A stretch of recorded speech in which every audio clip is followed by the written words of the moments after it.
ඊට පස්සේ අපිට එළඹ වාර්තා වෙනවා මාවිල්ලාරුස් බැම්ම කඩාගෙන යෑම අනතුරට මුහුණ දෙනවා කියලා. මට රාත්‍රී 12ට කතා කරේ සේරුවල අපේ හාමුදුරන් වහන්සේ. මේ බැම්ම කඩාගෙන යනවා පාන්දර 3ට විතර.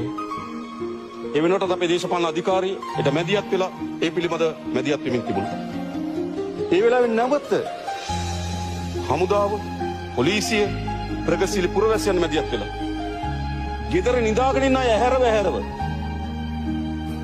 සේරුවිල පන්සල තියෙන මේ ප්‍රදේශයේ උස්ලිම් කණ්ඩියක එතෙන්ට මේ යගෙන ඉච්ච දහස් ගණනක් කවුද අපේ රටේ ත්‍රිවිධ හමුදාව සහ පොලිසිය.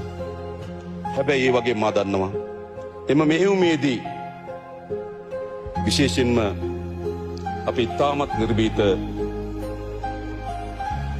අපේ නිර්මාල් සියඹලාපිටිය කියන ගුවන් හමුදා නිලධාරියා ඒ වික්‍රමාන්විත ක්‍රියාදාමය හරහා ජීවිතක්ෂයකට පත් වුණා. ඔහු මිය යන මොහොතේදී අනේකාගේ ජීවිතය ගැන කල්පනා කරමින් මිය ගිය මිනිස්සු. එනිසා ඉතිහාසය ඒ මිනිස්සුගේ කතා වලින් ලියවෙන බව මතක තබා ගන්න ඕන. මේ වහසෙපත් දොඩවන මිනිස්සුන්ට වඩා මතක තබා ගන්න.